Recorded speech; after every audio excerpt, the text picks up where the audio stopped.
Genèse, chapitre 2. Ainsi furent achevés les cieux et la terre et toute leur armée. Dieu acheva au 7e jour son œuvre qu'il avait faite, et il se reposa au 7e jour de toute son œuvre qu'il avait faite. Dieu bénit le 7e jour, et il le sanctifia, parce qu'en ce jour il se reposa de toute son œuvre qu'il avait créée, en la faisant. Voici les origines des cieux et de la terre quand ils furent créés.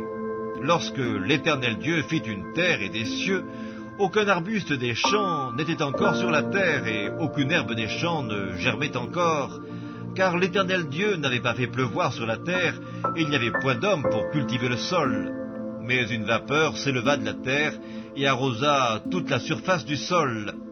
L'Éternel Dieu forma l'homme de la poussière de la terre, il souffla dans ses narines un souffle de vie, et l'homme devint un être vivant. Puis l'Éternel Dieu planta un jardin en Éden, du côté de l'Orient, et il y mit l'homme qu'il avait formé. L'Éternel Dieu fit pousser du sol des arbres de toute espèce, agréables à voir et bons à manger, et l'arbre de la vie au milieu du jardin, et l'arbre de la connaissance du bien et du mal. Un fleuve sortait d'Éden pour arroser le jardin, et de là il se divisait en 4 bras.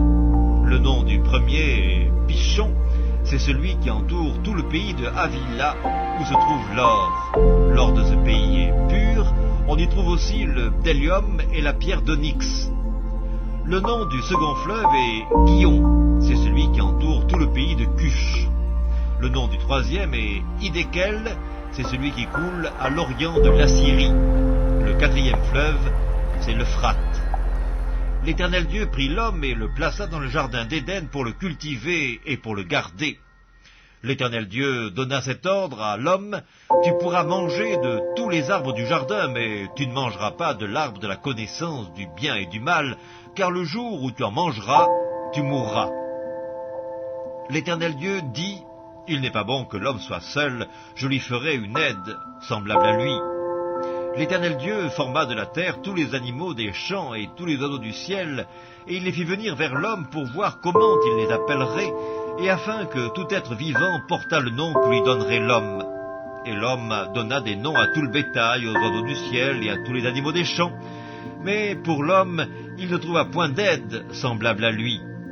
Alors l'Éternel Dieu fit tomber un profond sommeil sur l'homme qui s'endormit. Il prit une de ses côtes et referma la chair à sa place. L'Éternel Dieu forma une femme de la côte qu'il avait prise de l'homme, et il l'amena vers l'homme. Et l'homme dit: voici cette fois celle qui est os de mes os et chair de ma chair. On l'appellera femme, parce qu'elle a été prise de l'homme.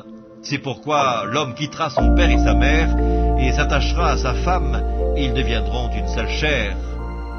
L'homme et sa femme étaient tous deux nus, et ils n'en avaient point honte.